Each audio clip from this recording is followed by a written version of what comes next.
Chers auditeurs, dear listeners, bonjour. Welcome to comdarchipodcast Season 5. Saison 5, dans le monde fascinant des architectes. And in the architectural projects. Je suis Anne-Charlotte Deponte, passionnée d'architecture et docteur des universités en histoire de l'archi. I am one of the spokespersons of Anne-Charlotte, who is a PhD in architecture history. Merci. Thank you. D'être avec moi aujourd'hui. To be with us today. Et And maintenant, now, lundi en français, place au talent. and Wednesday, let's talk projects. In English, of course. Bienvenue dans Comme d'Archi.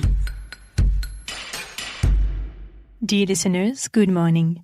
This is Esther on behalf of Anne-Charlotte. It's good to meet you again in Season 5 of Comme d'Archi with a new episode dedicated to Europan, with a very engaged project called Re-mediation, Re-mediation, in the Courcy Grand Reims Site by Karim Lahiani.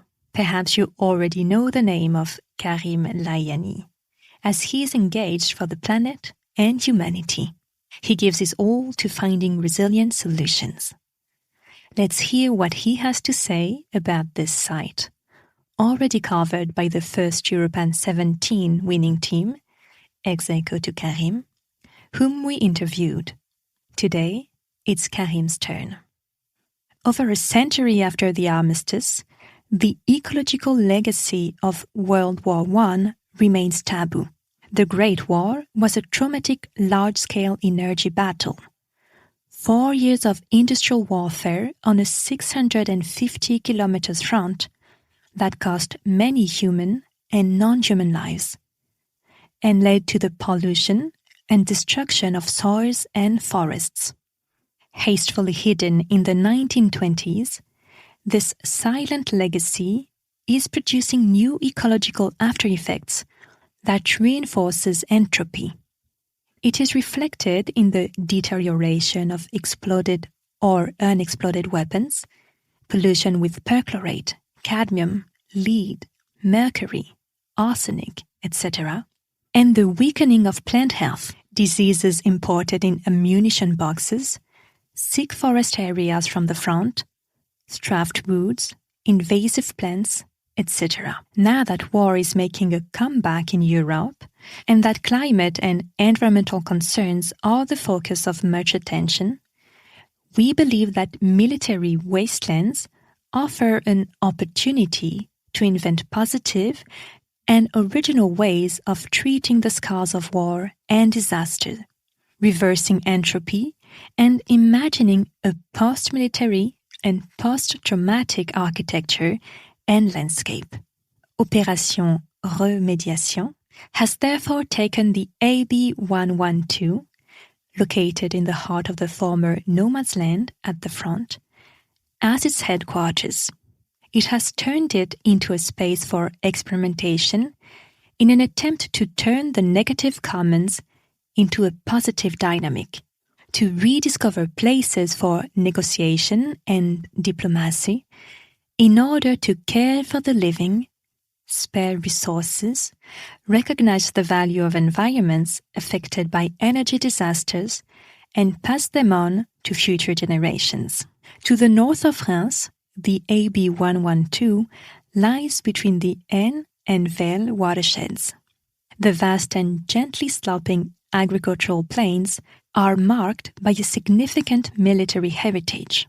In the 1960s, the diversion of the D966 strategically isolated the base, which now needs to become more accessible. We propose to reroute the departmental road along its historic axis, to increase the number of crossings of major infrastructures, bridge over the canal, level crossing, and to create a new train station on the site. Pedestrian and landscape continuity will be restored between Courcy and AB 1112, using the historic paths erased by the land reorganization and the reassigned part of the D966. The northern part of the site will be dedicated to the remediation of environments, the renaturation and depollution of artificial spaces, the surface management of runoff water, and the creation of dedicated spaces to care for plants traumatized by war or climate change. The central part will deal with the remediation and care of the living. This will involve the restoration or reversible transformation of existing buildings to provide human care and accommodation for people in post-traumatic situations. The project offers thermal and energy renovations adapted to each type of building and enhancement of interior volumes.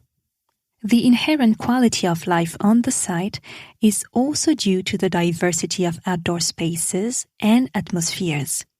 A large reception esplanade, shaded walkways, intimate gardens, and other planted areas provide a wealth of opportunities for interaction between temporary residents, craftspeople, artists, researchers, technicians, and others.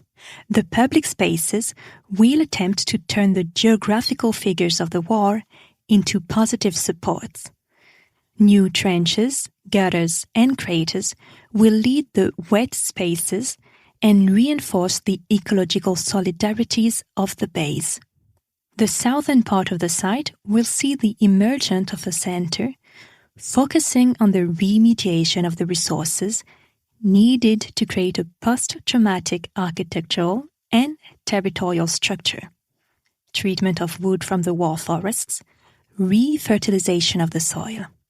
If modern wars have fully played their part in ecological upheavals and have been able to unravel links and sensitivities between living beings, the aim of the operation is to open up and structure a large-scale remediation front, an ecological rearmament plan to conduct and govern the commands of war in the 21st century. It is based on a network of 14 former air bases and weaves together new approaches to cooperation, experimentation, and solidarity in the face of future disasters and energy conflicts. At comdarchi, we hope the best for this so engaged and delicate project. Dear listeners, thank you for tuning in. Let's meet again next week for a new comdarchi in English. And until then, take care of yourselves. Goodbye.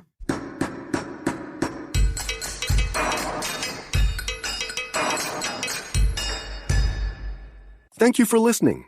And thanks to the sound engineer who was collaborating with us today. Don't forget to tune in to our previews on Instagram at comdarchipodcast. If you enjoy this podcast, don't hesitate to promote it by giving it 5 stars and a little comment on Apple Podcast or on your favorite podcast platform. And above all, subscribe to listen to all of our episodes for free. See you soon, and until then, take care of yourself.